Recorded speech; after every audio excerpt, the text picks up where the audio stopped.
স্পষ্ট কথা, সুপ্রিম কোর্টে ডিরেক্টিভে স্পষ্ট লেখা রয়েছে যে আমাদের আইনজীবীও বলেছেন যে আমরা কেন কাজে ফিরতে পারছি না, তার কারণ হচ্ছে আমরা সেখানে ভালনারেবল ফিল করছি। কেন ভালনারেবল ফিল করছি তার পয়েন্টে কিন্তু এবং 4 এবং 5 নম্বর দাবি হিসেবে আমরা এসেছিলাম এবং প্রত্যেকটা জিনিস সম্পর্কে মৌখিকভাবে আশ্বাস দেওয়া হলো এবং উনি বললেন যে অতি দ্রুত সম্ভব ডিরেক্টিভ দেবেন। কিন্তু আমরা যখন বললাম আগের দিনের মতো, আমরা তো আগের দিন মাননীয় মুখ্যমন্ত্রীর যে বাড়িতে যে মিটিং হলো সেখানে দু তরফের সই সহ একটা সুন্দর মিনিটস কিন্তু আমরা বের করতে, সেখানে লেখা ছিল যে এতে ডিসএগ্রিমেন্ট আছে, এতে এগ্রিমেন্ট আছে, দুপক্ষের কথাই ছিল, এমন নয় যে কোনো এক পক্ষ। আজকেও আমরা সেই রকমই একটি মিনিটস চেয়েছিলাম যে ঠিক আছে আপনারা যেটুকু মানতে পারলেন সেটুকুও লিখে দিন, যেটুকু মানতে পারলেন না সেটুকুও লেখা থাক, পরে হবে সেটুকুও লেখা থাক।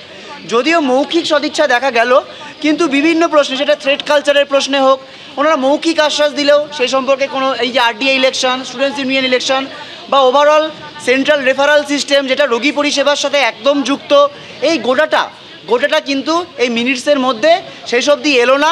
এবং তার ফলে কী হলো, এত দীর্ঘ বৈঠকের ফলে দুপক্ষে সাইন করা কোনো মিনিটস কিন্তু আমরা পেলাম না, যেটা গত বৈঠকে আমরা সফলভাবে পেয়েছিলাম এবং একটাভাবে আংশিক আমরা আন্দোলনের চাপে নথি স্বীকার করে ওনারা, মানে আমরা একটাভাবে জয় পেয়েছিলাম, খানিকটা কনফিডেন্স আমরা পেয়েছিলাম যে এবার হয়তো আমরা কাজে ফেরার দিকে একটা জিনিস ভাবতে পারি, কর্মবিরতি তোলার পক্ষে একটা ভাবতে পারি।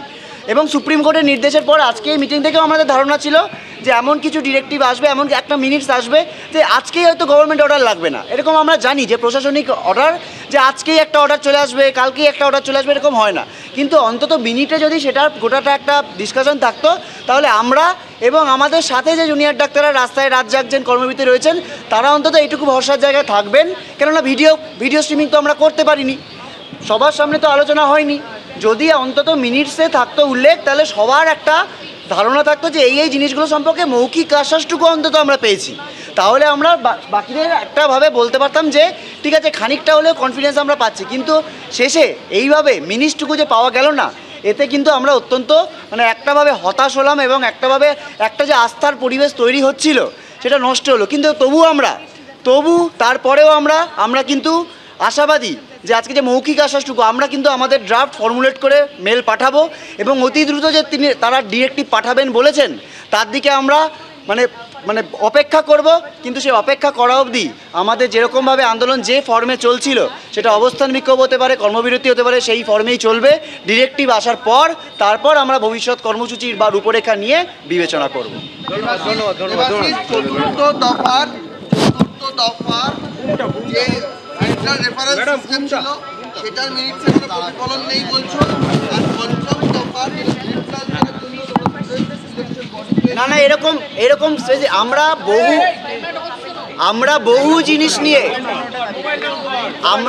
আমরা খুব ফর্মুলেটেডভাবে, ওরকম একটা দুটো বাদ গেছে এরকম নয়, আমরা বহু জিনিস নিয়ে আলোচনা করেছিলাম। কিন্তু যখন যে মিনিটসটা পাওয়া মানে সই করতে বলা হয়েছিল, সেখানে কেবলমাত্র কিছু জিনিস, যে সিসিটিভি, অনকল রুম, এইটুকু হচ্ছে সেখানে দেওয়া ছিল। আমরা কিন্তু আমাদের তরফ থেকে যে মিনিটস সেটা আপনাদের দেওয়া হবে, যেটা ওনারা সই করতে চাননি। ওনাদের তরফে হয়তো যে মিনিটস যেটা আমরা সই করিনি সেটাও হয়তো ওনারা দেবেন, সেটা আমরা জানি না। কিন্তু আমাদের তরফ থেকে কী কী ডিসকাশন হয়েছে সেটা কিন্তু আমরা দিয়ে দেবো, আপনাদের প্রোভাইড করে দেবো।